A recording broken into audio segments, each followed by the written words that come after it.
खिपरो मां अव्हांखे ख़बर ॾींदा हलूं त पाकिस्तान समेत सॼी दुनिया में अॼु मज़दूरनि जो आलमी ॾींहुं मल्हायो पियो वञे। गुर्बत, बेरोज़गारी, महांगाई ऐं घटि आमदनी अॼु जे दौर में मज़दूरनि जा वॾा मसइला आहिनि। मज़दूरनि जे लाइ मल्हाइजंदड़ आलमी ॾींहं ते बि मज़दूर हिन ॾींहं जी अहमियत खां बेख़बर पंहिंजे ॿारनि जे लाइ रोज़ी रोटी लाइ कम में रुधल आहिनि। इन मौके ते मज़दूरनि जो अवामी न्यूज़ सां ॻाल्हाईंदे चवणु हो त मजदूरी है, अगर महंगाई का टाइम लगा हुआ है, इतना महंगाई है कि आदमी मना एक टाइम का अगर एक छुट्टी कर लेना तो एक हफ़्ता पीछे चला जाता है।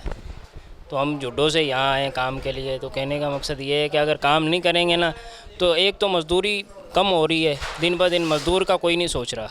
कोई भी हुक्मरान है वो बोल रहा है कि बस हम अपनी हुक्मरानी के चक्कर में लगे हुए हैं, पीछे एक मना गरीब को या मज़दूर को वो मजदूरी का हक नहीं मिल रहा। सही है ना। और महंगाई दिन ब दिन मना बढ़ती जा रही है, कम नहीं हो रही। सही है ना।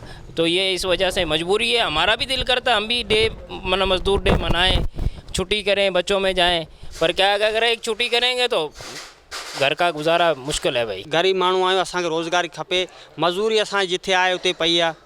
रेट त मज़दूरी जो न को वधे थो न को घटे थो, साॻी पियो आहे। हाणे केॾांहुं वञे माण्हू, गरीब माण्हू केॾांहुं वञे, रोज़ी त करणी आहे। साईं को बि गवर्नमेंट जे तरफ़ां को बि करे सघे थो, जे गौर करनि था त करे सघनि था, जे न त पोइ हाणे उहो असां गरीब हूं ई गरीब आहियूं। मजदूर त मोकल कीअं करे, त मज़दूरी गरीब माण्हू हर को घर वेहे थो त केरु ॾींदो हुनखे। त मज़दूरी हुजे, असां बि जाम दफ़ा चयो आहे हुननि खे मज़दूरी वधायो, अटो महांगो आहे, हर शइ महांगी आहे, पर हू असांखे ॿ रुपए खां सवाइ रुपए कोन था। त असांजो इहो चवणु आहे त को मज़दूर ज़ख़्मी थिए थो, हुनजे इलाज सहूलियत न आहे, ॿियो न आहे, ऐं हेल्प करी वञे।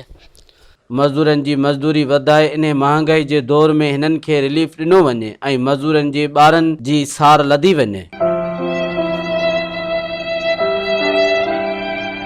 मज़ीद ख़बरनि ऐं तफ़सीलात लाइ विज़िट कयो असांजी वेबसाइट www.awamiNewsHD.com ऐं ॾिसंदा रहो अवामी न्यूज़ HD।